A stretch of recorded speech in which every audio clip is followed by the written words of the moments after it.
नमस्कार। दूरदर्शन देख रहे सभी दर्शकों का प्रोग्राम बाल संसार में स्वागत है। कहते हैं स्वस्थ शरीर और खूबसूरत मानसिकता के लिए कसरत का हमारी जिंदगी का हिस्सा होना बहुत जरूरी है। बदलते वक्त के साथ कसरत के तरीके भी बदले हैं। आज जहां आधुनिक तरीकों में कसरत एक बंद कमरों तक सीमित रह गई है, वहीं हमारे पुरातन तरीकों में कसरत को न सिर्फ शरीर को सुदृढ़ बनाने के लिए बल्कि मन को परमात्मा के साथ जोड़ने के लिए भी किया जाता था।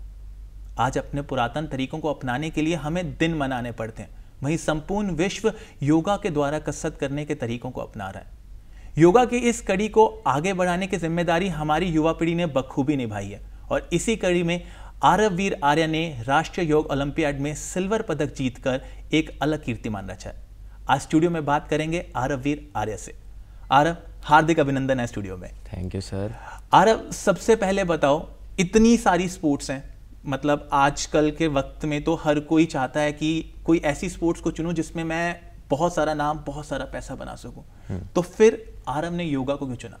सर, योगा को मैंने इसलिए चुना क्योंकि मेरे को शुरुआत से ही इंटरेस्ट था किसी स्पोर्ट्स को ज्वाइन करने का। स्टडीज़ में मेरा उतना नहीं था एंड मैंने शुरुआत से ही सोच रखा था किसी स्पोर्ट्स में आगे बढ़ने का। तो मैं इंडोर स्पोर्ट्स को ज़्यादा प्रेफर करता हूँ एंड हमारे स्कूल में इंडोर स्पोर्ट्स भी हैं बहुत सारी एंड आउटडोर स्पोर्ट्स भी हैं। सो योगा थी एंड मैं योगा के साथ गया एंड मैंने उसी को प्रेफर किया बिकॉज योगा से हमारी कंसंट्रेशन, हमारे healthy mind, healthy body and flexibility and बहुत सारी चीज़ें हैं। योगा के बेनिफिट्स तो लाखों हैं, हो तो बताने बैठ गए तो पता नहीं क्या। बिल्कुल। तो मैंने योगा को चूज़ किया एंड उसी में आगे बढ़ने की कोशिश। अच्छा आरव, एक बात तो समझ आ गई कि पढ़ाई का अपने साथ 19-21 का ही फासला है। लेकिन इंडोर और आउटडोर गेम्स थी दोनों स्कूल में। योगा के अलावा और कौन कौन सी गेम्स हैं जो आरव को खेलनी अच्छी लगती हैं? सर, योगा के अलावा फुटबॉल है एंड फुटबॉल मैंने ट्राई भी किया। मैं अराउंड 1 ईयर फुटबॉल भी खेला हूँ। अच्छा। एंड फुटबॉल में मेरे को उतना इंटरेस्ट नहीं था। मतलब स्टार्टिंग में लगा कि हाँ ठीक है फुटबॉल खेलना है एंड फुटबॉल में इंटरेस्ट था स्टार्टिंग में, पर उसके बाद धीरे धीरे वो लूज़ होता गया एंड मैंने सोचा कि नहीं, योगा में मेरे को अभी भी इंटरेस्ट है तो मैं योगा को ही परस्यू क्यों ना करूँ, क्योंकि जिस चीज़ में इंटरेस्ट है मेरे को तो लगता है हमें वही करना चाहिए एंड उसी में हम आगे भी बढ़ सकते हैं मेरे हिसाब से। तो उसमें इंटरेस्ट था एंड मैं धीरे धीरे उसमें गया एंड हार्ड वर्क के साथ ही है, हार्ड वर्क किया एंड अब यहाँ पे है। बिल्कुल सही। अच्छा, एक बात तो पता लग गई कि पढ़ाई में अपनी उतनी बनती नहीं है, लेकिन फिर भी अब स्कूल में है तो पढ़ना तो ज़रूरी है ना? तो पढ़ाई और योगा के प्रैक्टिस सेशंस, इनके बीच का बैलेंस कैसे? सर, बैलेंस ऐसे कि हमारा मॉर्निंग सेशंस होते हैं योगा के। अच्छा। स्कूल के पहले ही हो जाते हैं तो मॉर्निंग में जाते हैं एंड योगा करते हैं एंड उसके बाद हमारी नॉर्मल क्लासेस होती हैं। तो उसके बाद इवनिंग में भी हम घर पे ही प्रैक्टिस कर लेते हैं। ओके। तो उसमें कोई प्रॉब्लम नहीं आती, साथ में पढ़ाई भी चलती है एंड योगा में इंटरेस्ट है तो योगा भी चलती है। तो रूटीन क्या है, मतलब कितने बजे मॉर्निंग आरव उठता है और कितने बजे शाम को सोता है? क्योंकि मुझे लगता है कि योगा के लिए सबसे इंपॉर्टेंट पार्ट जो है वो है रूटीन। रूटीन होनी बहुत ज़रूरी है, तभी आपकी बॉडी जो है वो उस हिसाब से रिएक्ट करती है। तो क्या रूटीन फॉलो करता है आरव? कितने बजे सुबह उठता है, कितने बजे सोता है, क्या प्रोसेस चलता है? रूटीन सर ऐसा है हमारा, 5 o'clock अराउंड मॉर्निंग में उठ जाता हूँ एंड उसके बाद रेडी वगैरह होके स्कूल के लिए तैयार होके 6:30 हमारा सेशन स्टार्ट हो जाता है योगा का एंड वो चलता है टिल 7:30। 7:30 के बाद हमारी नॉर्मल क्लासेस होती है 2 PM तक। उसके बाद घर पे आके थोड़ा रेस्ट कर लेता हूँ एंड उसके बाद आफ्टर लंच एंड ऑल मैं थोड़ी सी स्टडीज़ करके फिर योगा करता हूँ। फिर जितनी ज़्यादा प्रैक्टिस है सर वही है, जितनी प्रैक्टिस करोगे उतने अच्छे हैं। और रात को कितने बजे तक सो जाते हैं? रात को अराउंड 10 o'clock। ओके, मतलब 10 से 5 नींद भी एक पूरी होनी ज़रूरी हो जाती है। हाँ, अच्छा, एक चीज़ और बोली, डाइट बहुत इंपॉर्टेंट फैक्टर होती है बिकॉज जब भी हम किसी खेल में होते हैं या किसी भी गेम में होते हैं तो डाइट बहुत इंपॉर्टेंट पार्ट है। तो योगा के लिए क्या कोई स्पेसिफिक डाइट होनी चाहिए? किस तरह की डाइट हमें फॉलो करनी चाहिए? सर, ऐसी कोई स्पेसिफिक डाइट नहीं है, बट हेल्दी फूड खाओ, फ्रूट्स खाओ जितने खा सकते हो, एग्स खाओ जिससे आपके बॉडी में एनर्जी भी रहे, ऐसे खाने खाओ एंड उसी से एंड सबसे मेन इंपॉर्टेंट जो चीज़ आ जाती है वो आ जाती है एक्सरसाइज। फूड आप जो भी खा रहे हो ठीक है, घर का खाना खा रहे हो सबसे बेस्ट है, बाहर का ना ही प्रेफर करो, वही अच्छा है। एंड जितनी ज़्यादा एक्सरसाइज करोगे उतना ज़्यादा हेल्दी रहोगे एंड उससे हिसाब से ही आप उतना ज़्यादा अच्छा कर पाओगे। खाना फैमिली के बिना मिलना मुश्किल है, तो फैमिली में कौन कौन है और किस तरह का सपोर्ट फैमिली की तरफ से है? फैमिली में मेरे फादर हैं, मेरे मदर हैं, मेरा ब्रदर है। तो मेरे फादर तो उतना मेरे को स्टार्टिंग में नहीं, क्योंकि सारे पेरेंट्स चाहते हैं कि हमारा बच्चा जो है वो स्टडीज़ में ही आगे बढ़े, बट धीरे धीरे उनको लगा नहीं, कि मैं जब धीरे धीरे नेशनल्स गया, जीता भी उधर, तो उनको धीरे धीरे लगा नहीं, इसको वो करने देते हैं जो जिसका इसमें इंटरेस्ट है। एंड उनको भी लगा कि हाँ ये कर भी सकता है, तो उन्होंने मेरे को फिर बोल दिया कि हाँ ठीक है, जिस चीज़ में इंटरेस्ट है करो, पर अच्छे से करो, मन लगा के करो। एंड जैसे भी है, सबसे ज़्यादा सपोर्ट मेरे को मेरी स्टार्टिंग से ही मदर से रहा है। अच्छा। उसके ऊपर भाई भी बहुत सपोर्ट करता है मेरा, एंड फादर भी अब सपोर्ट करने लग गए, क्योंकि उनको लगता है कि हाँ अब ठीक है, करियर बन रहा है धीरे धीरे एंड और भी आगे जाएगा, तो उसके लिए वो अच्छा करेगा।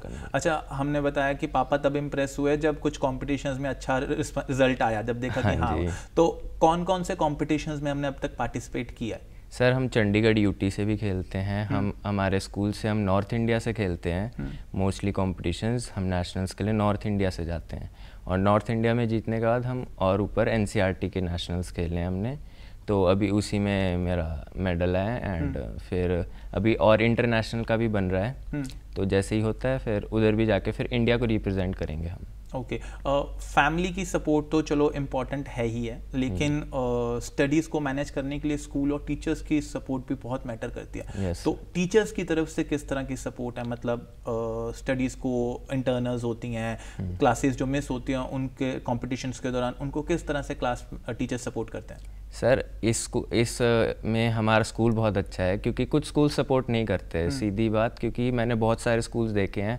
हमारे और भी फ्रेंड्स हैं, तो वो सीधा वो सपोर्ट ही नहीं करते। हमारा स्कूल इस चीज़ में बहुत अच्छा है, हमारे फॉर्मर प्रिंसिपल भी थे लुइस लुपेस सर, उनकी तरफ से भी बहुत सपोर्ट था, एंड हमारे कोचेज़ भी हैं, वो भी बहुत अच्छा सपोर्ट करते हैं। और जिस हिसाब की बात है स्टडीज़ में, तो हमारी जो टीचर्स हैं, सब्जेक्ट टीचर्स, वो भी हमारे को सारा जो भी हमारी क्लासेस मिस होती हैं वो हमारे एक्स्ट्रा क्लासेस लेके हमारे को समझा देती हैं जो भी हमारा मिस होता है, एंड वो हमारे होमवर्क्स भी हमारे को प्रोवाइड कर देते हैं कि हमारे को ज़्यादा प्रॉब्लम ना हो। ओके, योगा चूज़ करने के लिए मुझे लगता है कि लाइफ में किसी से प्रभावित होना बहुत ज़रूरी है, तो आरव किससे ज़्यादा प्रभावित है? सबसे ज़्यादा प्रभावित आरव अपनी लाइफ में किससे है? सर मैं सबसे ज़्यादा प्रभावित हुआ अपने कोच से, miss Sarita Maurya ma'am, and वो ताइक्वांडो के इंटरनेशनल प्लेयर थे। तो मैंने सोचा कि क्यों ना हम भी इंटरनेशनल जाएं, इनाम कमाएं, तो धीरे धीरे मैं उनसे प्रभावित होता गया, जितना मैं उनको जानता गया मेरे को समझ आता गया। एंड वो योगा टीचर है हमारे स्कूल में, तो उन्होंने मेरे को फिर और भी आगे सपोर्ट किया मेरा, एंड मेरे को और भी कॉम्पिटिशन्स वगैरह खिलाए।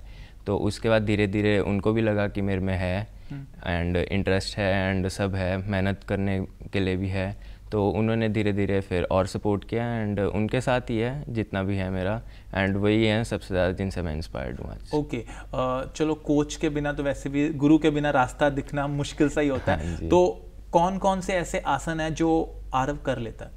सर बक आसन हो गए, शलभ आसन हो गए, पूर्ण चक्र आसन हो गया, धनुरासन हो गया, वैसे तो सारे आसन हो जाते हैं, नॉर्मल तो कोई प्रॉब्लम नहीं है, बट हमारे को कंपटीशन में एडवांस्ड आसन करवाते हैं, तो एडवांस भी हो जाते हैं मोस्टली आसन। और एडवांस और नॉर्मल आसन के बीच का फ़र्क क्या आ जाता है? सर नॉर्मल आसन है, अगर कोई नॉर्मल है, उनको हेल्दी चाहिए, हेल्दी बॉडी चाहिए, तो वो नॉर्मल एक्सरसाइजेस करें, नॉर्मल आसन करें, एंड उनका कॉन्सेंट्रेशन भी योगा से, प्राणायाम्स वगैरह से उनसे कॉन्सेंट्रेशन भी बढ़ता है। जैसे कि मैंने बोला फ़ायदे बहुत है योगा के, बट एक रूटीन होना चाहिए, एक हेल्दी डाइट होनी चाहिए, ऊपर से वो भी इंटरेस्ट भी होना चाहिए कि अपने आप को हेल्दी रखना है, तो ऑब्वियसली फिर। तो एडवांस आसन किस तरह हो जाता है? मतलब अगर एक नॉर्मल आसन है और उस एडवांस आसन के बीच का फ़र्क कैसे? मतलब एडवांस आसन में क्या हम ऐसा अलग करते हैं?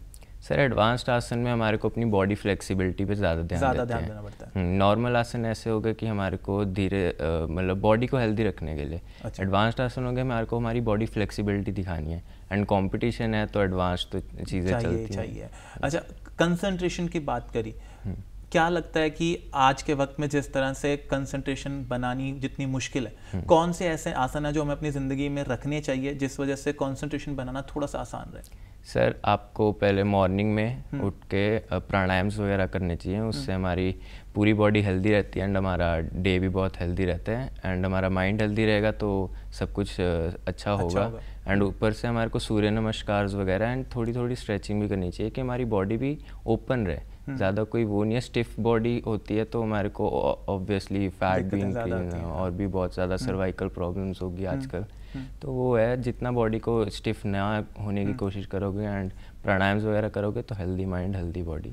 एक वर्ड यूज़ किया सर्वाइकल, जिस तरह से आजकल फ़ोन की यूसेज बढ़ती जा रही है या बच्चे एग्जाम्स की वजह से अपनी बुक्स में बहुत ज़्यादा इन्वॉल्व होते हैं, इवन बड़े भी अपने ऑफिस के वर्क में कहीं ना कहीं काफ़ी ज़्यादा इन्वॉल्व हो जाते हैं, उस वजह से अक्सर नेक की, शोल्डर की या सर्वाइकल की प्रॉब्लम्स आती हैं। तो क्या लगता है कि कौन से ऐसे आसन है जो हम करें तो इन तकलीफों से थोड़ा सा छुटकारा पा सकते हैं? सर धनुरासन है एंड कोबरा पोज है, ये आसन है। बाकी अगर आपको ज़्यादा प्रॉब्लम है सर्वाइकल की तो हम ये आसन प्रेफर नहीं करेंगे, हम एक्सरसाइज नॉर्मल नेक एक्सरसाइजेज हो गई, स्ट्रेचेज हो गए, बैक स्ट्रेचेज हो गए, क्योंकि हमारी सर्वाइकल हमारी बैक से रिलेटेड है। तो बैक स्ट्रेचेज हो गए, फॉरवर्ड स्ट्रेचेज हो गए, तो वो करेंगे तो धीरे धीरे करके वो भी हो जाएगा, सब सॉल्व हो जाएगा। एंड फोन्स का जहाँ पे है, फोन्स जितना यूज़ करेंगे तो उसको भी डिक्रीज़ करना पड़ेगा।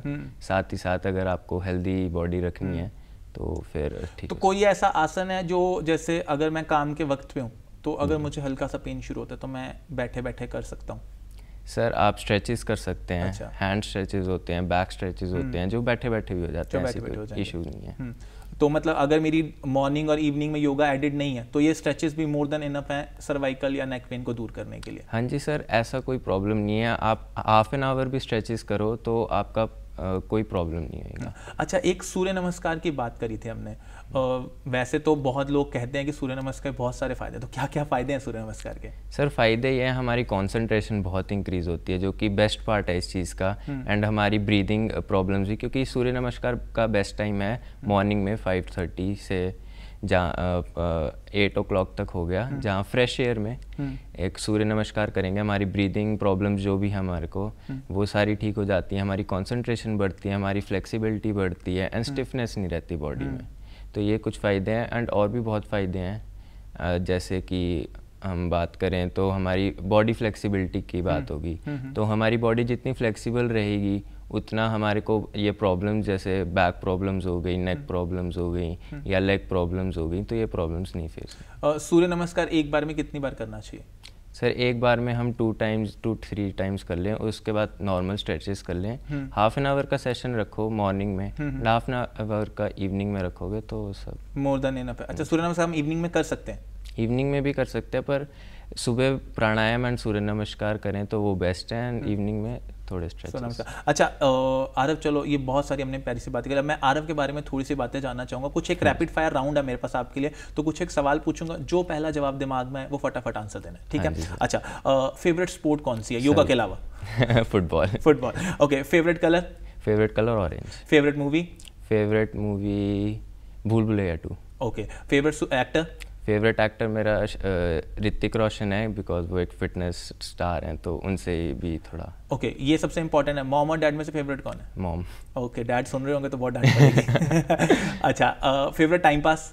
फेवरेट टाइम पास सर किसी भी अपने उस पर अपने इम्प्रूव जिस चीज़ से आप कर सकते हो उस पर ध्यान दो। Okay. ऐसा कोई वो नहीं है कि फ़ोन ही टाइम पास है हमारा, जिस चीज़ से आप इम्प्रूव हो रहे हैं। सेल्फ इम्प्रूवमेंट सबसे इम्पॉर्टेंट है आजकल की डेट में, क्योंकि लोग वो उस पर ध्यान नहीं देते सेल्फ इम्प्रूवमेंट पे। तो जिस चीज़ से भी आपको जिस चीज़ में इंटरेस्ट है, बेशक आजकल e sports, online e sports भी बहुत है, ठीक है, बट आप जितना बाहर घूमोगे, जितना वॉक करोगे, जितना रनिंग वगैरह एंड वो सब, वो ज़्यादा बेटर है मैं तो बोलूँगा ई स्पोर्ट्स से, या फोन्स में आजकल उतना नहीं है, उतना ज़्यादा है। टाइम पास के तरीके बदल गए हैं, बस बात वही है कि पहले हम खुद को अपना वक्त देते थे, अब फ़ोन को सारा वक्त दे दिया तो हम दुनिया को ही ढूंढने में इतना ज़्यादा खो गए हैं कि खुद को ढूंढना भूल जाते हैं। हाँ जी। अच्छा, फ्यूचर को लेके क्या गोल्स हैं? सर फ्यूचर को लेके यही गोल्स हैं कि हम धीरे धीरे अभी नेशनल्स में जीत रहे हैं, हमारा नाम इंडिया में है, तो अब धीरे धीरे और भी करके इंटरनेशनल जाना है और इंडिया को रिप्रेजेंट करना है, क्योंकि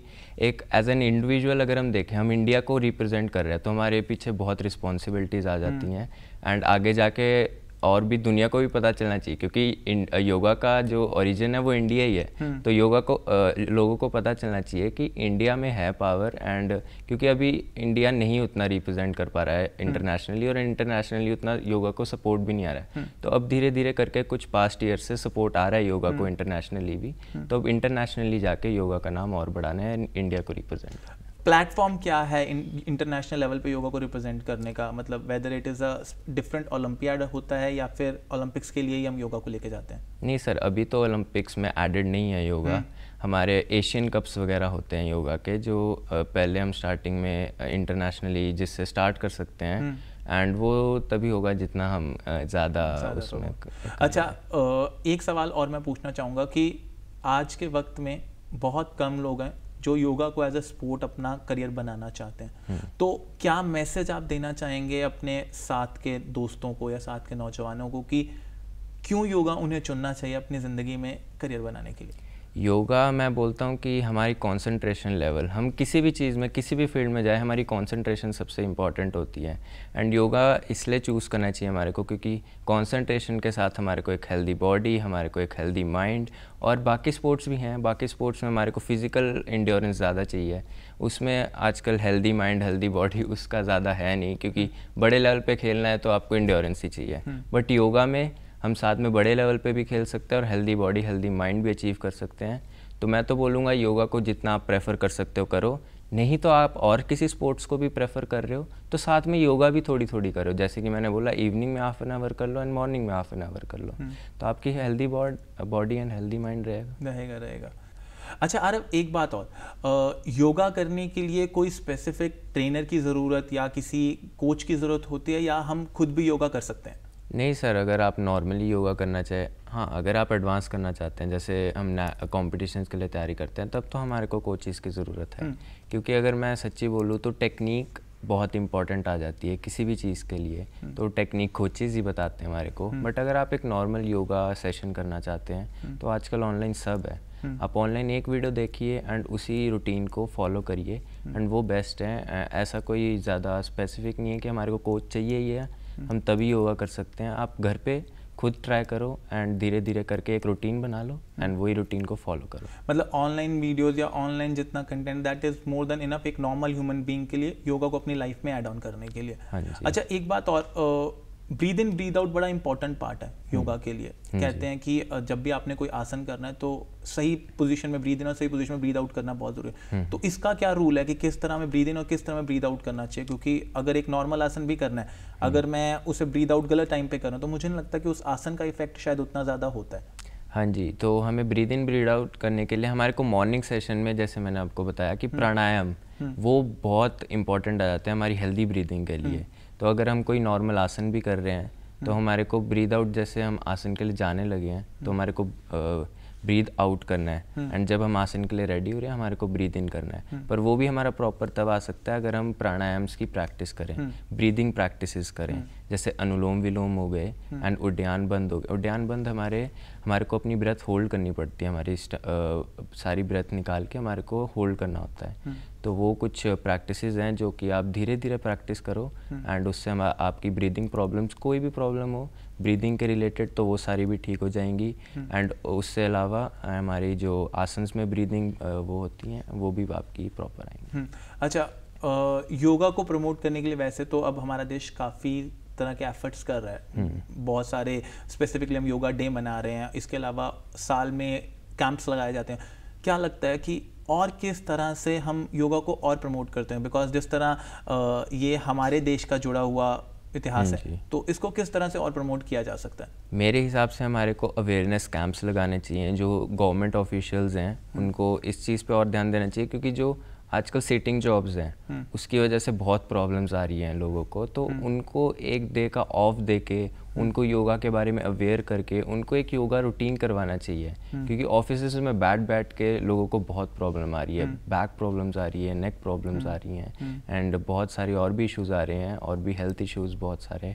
तो उसके लिए मैं बोलना चाहूँगा कि वैसे तो हमारे मोदी जी भी योगा को आजकल बहुत प्रमोट कर रहे हैं, एंड हम इंटरनेशनल योगा डे भी मना रहे हैं बहुत बड़े लेवल पे, इंटरनेशनल लेवल पे भी सपोर्ट आ रहा है अब। तो मैं बोलना चाहूँगा कि और अवेयरनेस कैंप्स मेनली उन लोगों के लिए जिनकी सिटिंग जॉब्स हैं, क्योंकि उनको ज़्यादा प्रॉब्लम्स का हार्म है रादर देन जो फिज़िकल जॉब्स हैं, क्योंकि उनका फिज़िकल एंड्योरेंस बहुत अच्छा है जो कि हाँ जी, जो सिटिंग जॉब्स हैं उनके लिए अवेयरनेस थोड़ी सी मुश्किल हो जाती है। हाँ जी। सो बिल्कुल सबसे इम्पॉर्टेंट है लाइफ में एक सही मकसद देना खुद को। ज़िंदगी में हम अक्सर भटक जाते हैं ये सोच के कि रास्ता कौन सा वाला है। योगा एक ऐसा मंच है जहाँ पे हम ना सिर्फ अपने मानसिक बल्कि अपने शारीरिक बल को भी एक सही कीर्तिमान और सही रास्ता दे सकते हैं। सो आज की इस बातचीत से एक बात तो समझ आई कि जिस देश में योगा का उत्पन्न हुआ है उस देश को, इस मंच को, इस कड़ी को एक बड़े मंच पर ले जाने के लिए काफ़ी मेहनत करनी पड़ेगी। और आज की इस युवा पीढ़ी का हम धन्यवाद करते हैं जो इतने बेहतरीन तरीके से इसे मंच पर लेकर आ रही है। धन्यवाद।